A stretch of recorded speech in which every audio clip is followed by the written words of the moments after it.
রাশিয়ার সুপার অস্ত্রের প্রচারণা ও বাস্তবতা, ইউক্রেন যুদ্ধ ও মস্কোর গেম চেঞ্জিং প্রযুক্তি, রুশ প্রযুক্তি নিয়ে কি বলছে পশ্চিমারা, ব্রাজিলে মাদক বিরোধী ঝড়। সুপ্রিয় দর্শক, বিশ্ব সংযোগের ছুটির দিনে আপনাদেরকে স্বাগত জানাচ্ছি। আমি কাজল হায়দার, আর আমার সঙ্গে রয়েছেন আমি বিশ্বজিৎ দত্ত ভৌমিক। বিশ্বজিৎ দত্ত ভৌমিক, বিশ্বদা যাকে আমি বলি, আদর করে বলি, সম্মান দিয়ে বলি। এই ছুটির দিনে আমাদের এখানে এসেছেন, এই জন্য আপনাকে ধন্যবাদ জানাচ্ছি। ধন্যবাদ আপনাকে।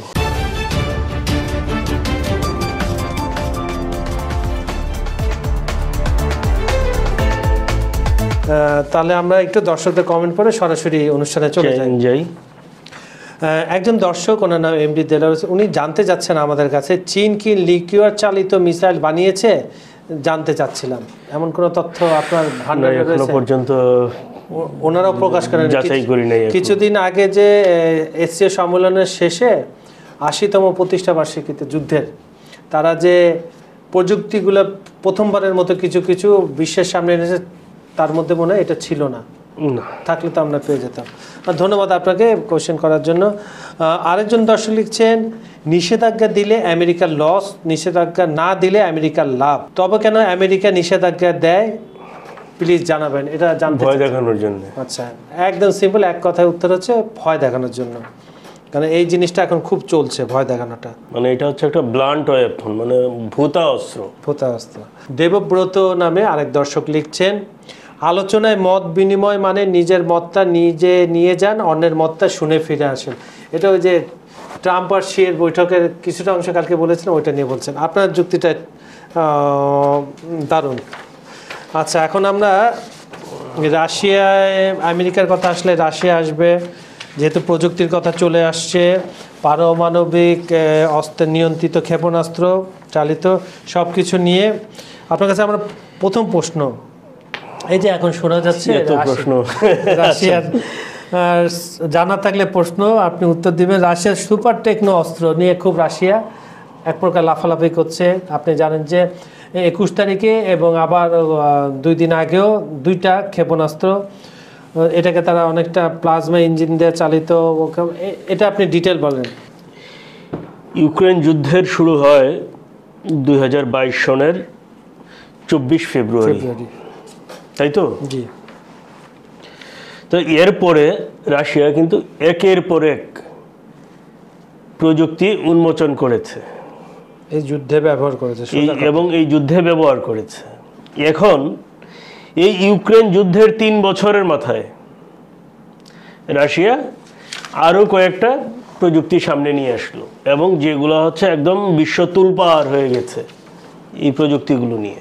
সেই প্রযুক্তিগুলো আসলে কি দেখেন, একটা হচ্ছে কি বিউরোভেস্টিক, রাশিয়ার ভাষায় যাকে বলা হয়, যেটা হচ্ছে ঝড় পাখি, আর নেটোর ভাষায় বলা হয় স্কাইফল। যাই বলেন, জিনিস তো একটাই। এখন আরেকটা কি, আরেকটা হচ্ছে দ্য মেসেঞ্জার। দ্য মেসেঞ্জার মানে কি, এটা হচ্ছে স্টেলথ ফাইটার পরবর্তী প্রজন্মের। এটা কি B2 টাইপের? এটা আপনি পরে বলেন, আমি আসতেছি না। B2 চেয়ে আধুনিক সংস্করণ। আচ্ছা, ঠিক আছে। এরপরে আসি, তৃতীয়টা কি, মহাকাশের প্লাজমা ইঞ্জিন। ওকে, এটা ইন্টারেস্টিং। দেখেন, প্লাজমা প্রত্যেকটাই আমি একের পর এক আপনাকে বিশ্লেষণ করছি। এই যে জিনিসগুলো, এর মধ্যে একমাত্র রাশিয়ার বহরের সর্বশেষ সংযোজন কি, যেটা আমরা যদি বলি যে তুরুপের তাস, সেটা হচ্ছে কি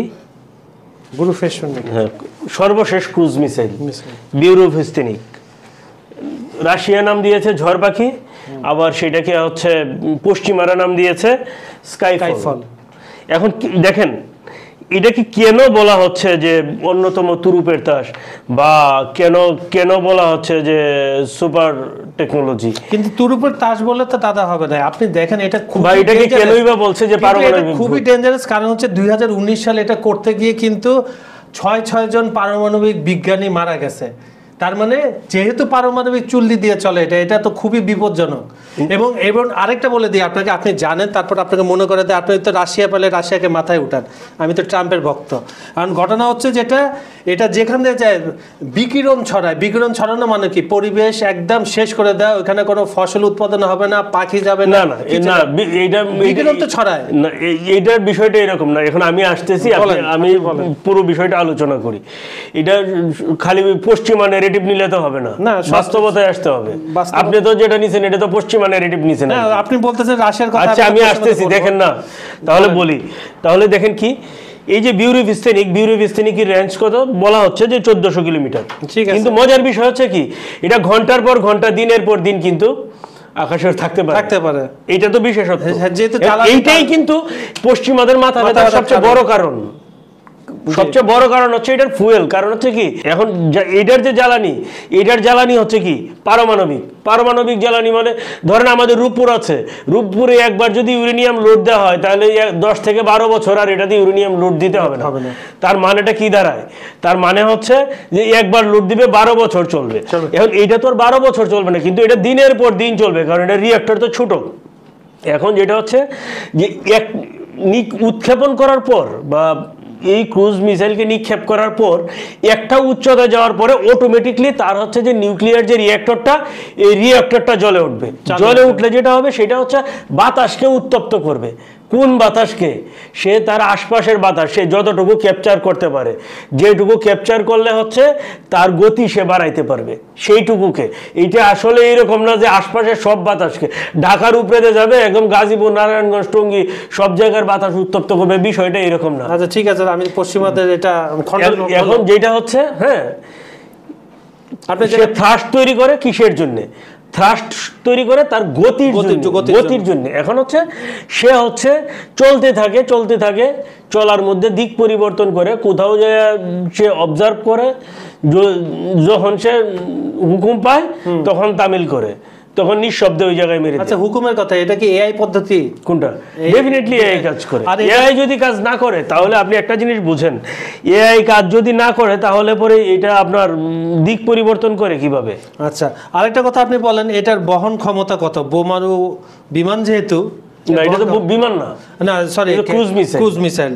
এখন দেখেন যে আপনি যেটা বলছিলেন, হ্যাঁ, যে ঠিক আছে এটা 2019 মানে ফ্লাইং চেরনোবিল বলা হচ্ছিল, তো এতে হচ্ছে বিজ্ঞানীরাও মারা গেছে, কিন্তু রাশিয়া কিন্তু থেমে থাকে নাই।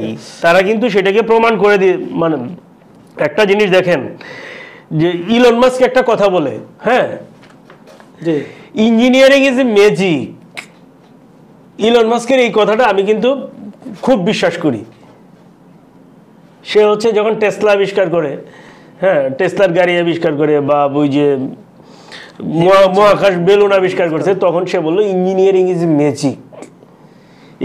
এই কথাটা, হ্যাঁ, আপনি যদি রাশিয়ার এতে দেখেন তাহলে দেখেন কথাটা কিন্তু সত্য প্রমাণ হয়েছে, এবং এটা কিন্তু প্রমাণ করে। এখন দেখেন পশ্চিমারা যেটা হচ্ছে, পশ্চিমাদের ধারণা ছিল আসলে এইরকম ক্রুজ মিসাইল তৈরি করা সম্ভব না, অসম্ভব। এখন যেহেতু রাশিয়া এটাকে তৈরি করে ফেলছে, এখন এটার বিরোধিতা করতে হবে।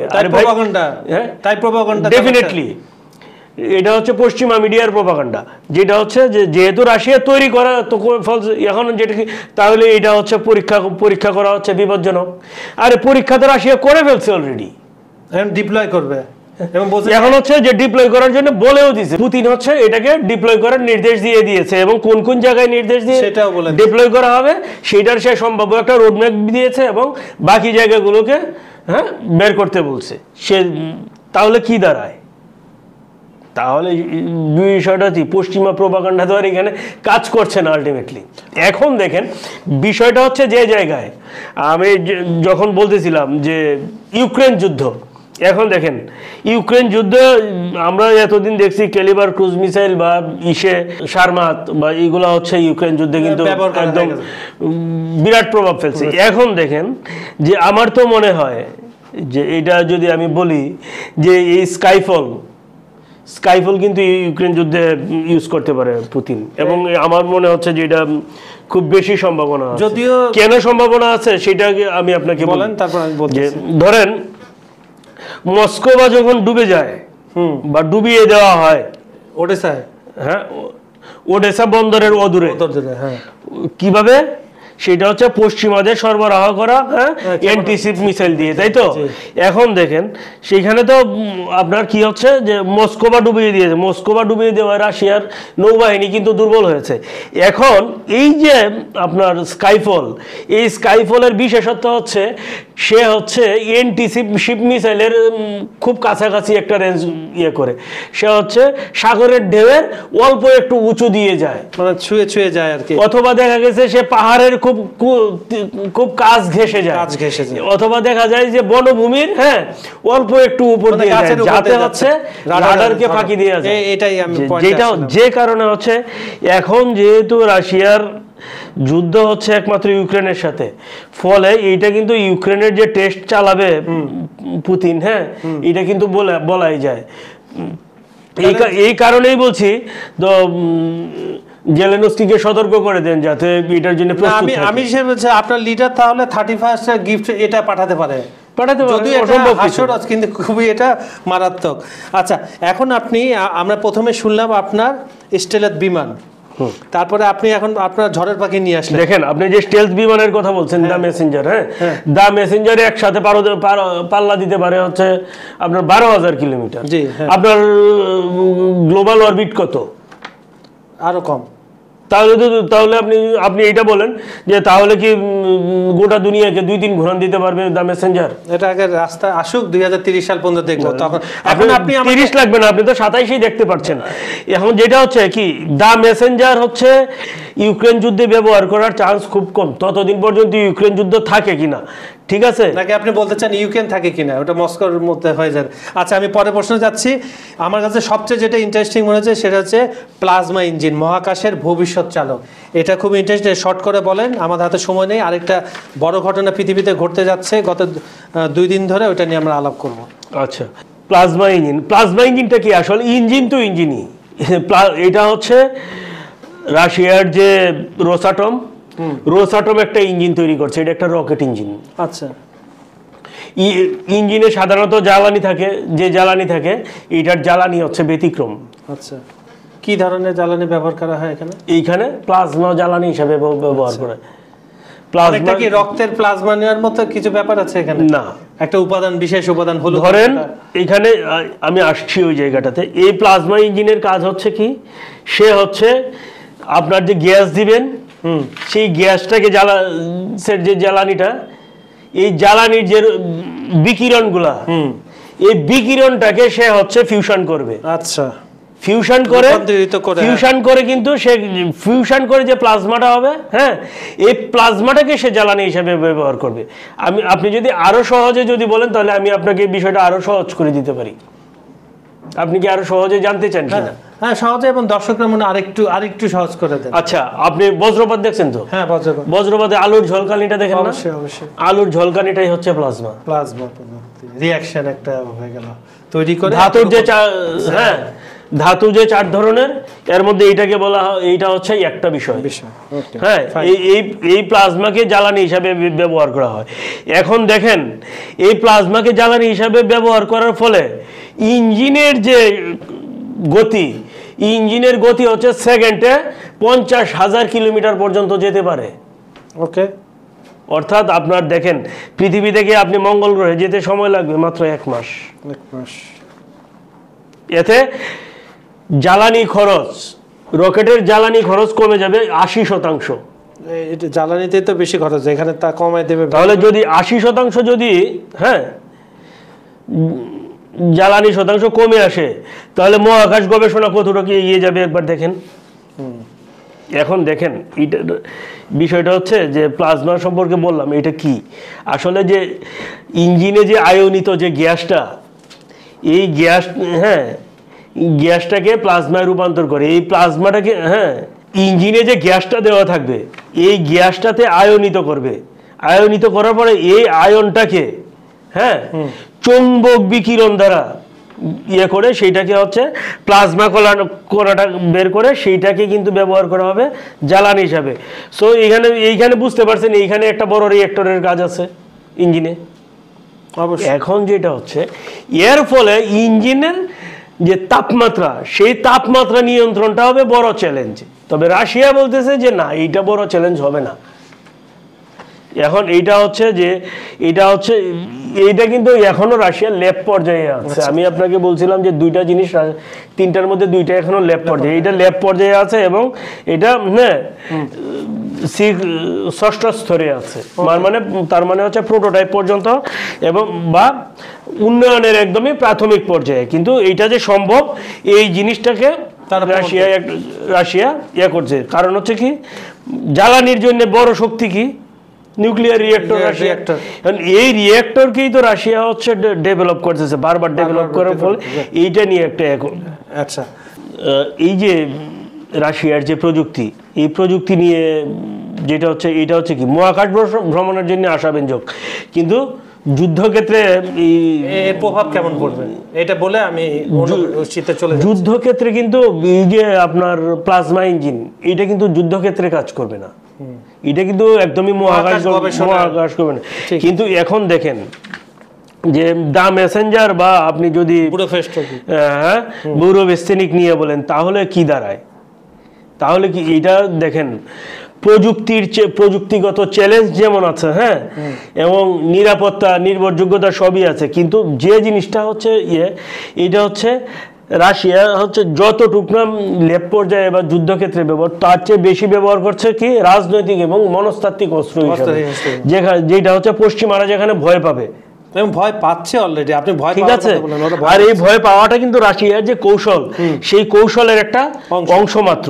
এখন দেখেন অস্ত্রের যে গবেষণা, অস্ত্র গবেষণায় যে সারা বিশ্ব জুড়ে যে বিনিয়োগ এবং বরাদ্দ, এই জিনিস কিন্তু বহুগুণ বেড়ে যাবে, অবশ্যই বেড়ে যাবে। এবং অলরেডি তো ডোনাল্ড ট্রাম্প ঘোষণা দিয়ে ফেলছে, তারা আবার পারমাণবিক অস্ত্র নিয়ে গবেষণা শুরু করবে। সবচেয়ে বড় জিনিস হচ্ছে যে রাশিয়ার যে এই যে পারমাণবিক ভিত্তিক যে গবেষণা, এতে যে কাজটা হচ্ছে সেটা হচ্ছে যে পশ্চিমা জনমত এবং সিদ্ধান্তে এটা ব্যাপক প্রভাব বিস্তার করছে। এই প্রভাব বিস্তারের কারণে এখন পশ্চিমা যে নেতারা, তারা অনেকটা দ্বিধা বিভক্ত। কারণ হচ্ছে কি, ইউক্রেন যুদ্ধে আসলে তারা কতটুকু সাপোর্ট দিবে কি দিবে না, কোন দিকে যাবে। খালি এখন পশ্চিমারা একটা জিনিস বুঝতে পারছে, সেটা হচ্ছে কি, যে যুক্তরাষ্ট্র যাই বলুক না কেন, হ্যাঁ, বাস্তবতা ভিন্ন। ইউক্রেনের মাঠে সেটা কিন্তু রাশিয়া প্রমাণ করে দিয়েছে। এখন বেলজিয়াম ঘোষণা দিয়েছে যে রাশিয়াকে মানচিত্র থেকে ইয়ে করবে। এইগুলা হচ্ছে কথার কথা, এইগুলা নিয়ে এত ইয়ে করে। বাস্তবতা কি, দিন শেষে যেটা দেখা যায় যে পুতিন কথা বলেছে কম, কাজ করেছে বেশি। কিন্তু আর বাকি সব মিলিয়ে পশ্চিমা বাকি জোট মিলিয়ে কি করেছে, সবাই খালি বৈঠক করেছে, অস্ত্র দিয়েছে করে, কিন্তু বাস্তবতা হয়েছে কি, এতে ইউক্রেনের জমি রাশিয়ার দখলে গেছে। হ্যাঁ, যুদ্ধ করলে সৈন্য মরবে, ওটা ঠিক আছে, অস্ত্র ধ্বংস হবে, সবই ঠিক আছে, কিন্তু বিষয়টা হচ্ছে কি, ফাইনালি গেইনার রাশিয়া, এবং এখনো পর্যন্ত রাশিয়াই গেইনার, ভবিষ্যতেও রাশিয়াই গেইনার হবে। আচ্ছা, ঠিক আছে, আপনাকে রাশিয়ার ভক্ত পাওয়া গেছে। আরেক দিকে আমরা চলে যাই, সেটা হচ্ছে আপনার ওই অংশের শেষ অংশটা তো আপনি ভালো করে জানেন যে সর্বশেষ ন্যাটো থেকে কিছু সৈন্য সরিয়ে নিচ্ছে মার্কিন যুক্তরাষ্ট্র, পেন্টাগন। আচ্ছা, আমরা আরেকটি বড় খবর, গতকাল ভয় পাচ্ছে না, এটা ভয় নাকি, এটা আপনার সাথে পরবর্তী আলোচনা আমরা আসবো আবার। না, আমি তো ওইটাই জানতে চাই আর কি, যে ভয় না পেলে কেন নেটো থেকে সরে। এটা খুব সুন্দর একটা ভাষা আছে, কৌশলগত পরিবর্তন। আপনি বুঝে গেছেন। দেখেন, সারা পৃথিবীতে দুইটা জিনিস, পৃথিবীকে ধ্বংস করার জন্য দুইটা জিনিস, এর মধ্যে একটা হচ্ছে অস্ত্র আর দ্বিতীয়টা হচ্ছে মাদক। এখন দেখেন, মাদকের স্বর্গরাজ্য কোথায়? মাদকের স্বর্গরাজ্য হচ্ছে দক্ষিণ আমেরিকা, ল্যাটিন আমেরিকার যে দেশগুলো, এইগুলো হচ্ছে যে মাদকের স্বর্গরাজ্য। এইগুলাতে অনেকটা ওপেন সিক্রেট মাদক, এবং সারা বিশ্বে এখান থেকে সাপ্লাই হয়, সারা বিশ্বে মাদক সাপ্লাই হয় এখান থেকে। এইটার ব্রাজিল হচ্ছে যে মাদকের বিরুদ্ধে যেটা হচ্ছে একটা বড় সড়ো অভিযান শুরু করেছে। এখন সেটা কয়দিন চলবে না চলবে এইটা আসলে বলা যাচ্ছে না। তবে যে জিনিসটা হচ্ছে একদম স্ট্রাইকিং এ একদম ঝড় তুলে দিয়েছে ব্রাজিল। কি 2500 পুলিশ নিয়ে অভিযান চালিয়েছে এবং সদস্য ছিল সেখানে, এখানে 200-র কাছাকাছি নিহত সংখ্যা বলা হচ্ছে। আইন শৃঙ্খলা বাহিনী এবং নিরাপত্তা বাহিনীর সদস্য ছিল, তাদেরকে নিয়ে এই অভিযান চালিয়েছে। ফলে কি হয়েছে যে দেখে গেছে 150 শতাধিক যারা হচ্ছে কি মাফিয়া স্মাগলারের সাথে জড়িত, এই কর্মকাণ্ডের সাথে জড়িত, কিন্তু একদম শেষ করে দিয়েছে। মানবাধিকার সংস্থা সবসময় এইসব কথা বলবে, হ্যাঁ এইগুলো সবসময় বলে এবং বলার কারণ হচ্ছে কি এইগুলোকে প্রচ্ছন্ন প্রশ্রয় দেওয়া। যেটা হচ্ছে কি রাস্তায় দেখা গেছে যে 1/2 শতাধিক মৃতদেহ পড়ে আছে। কোথায় সেটা হচ্ছে যে উত্তরাঞ্চলীয় ফাভোলা এলাকা। এটা হচ্ছে রিও ডি জেনেরো, ব্রাজিলের যে রাজধানী, সেটার খুব কাছাকাছি। এতে দেখা গেছে যে পেনহা কমপ্লেক্স এবং আলেমাও কমপ্লেক্স, দুইটা বিল্ডিং এই অভিযান চালিয়েছে এবং ভবিষ্যতে এই অভিযান আরও জোরদার হবে। যদিও পশ্চিমারা বলছে যে এটা হচ্ছে যে মানবাধিকার লঙ্ঘন এইটা, কিন্তু যে জিনিসটা ব্রাজিলের জনগণ যে অভিযোগটা করেছে সেইটা হচ্ছে খুব ভয়ঙ্কর একটা, যে রাষ্ট্র গণহত্যা চালিয়েছে। সুপ্রিয় দর্শক, ছুটির দিনের বিশেষ সংবাদ আপনাদের কেমন লাগলো আমাদেরকে অবশ্যই কমেন্টে জানাবেন। আমাদের ভিডিওগুলো লাইক, কমেন্ট ও শেয়ার করবেন। আমাদের চ্যানেলটি সাবস্ক্রাইব করে রাখুন। আজ এখানে বিদায় নিচ্ছি। ধন্যবাদ সবাইকে।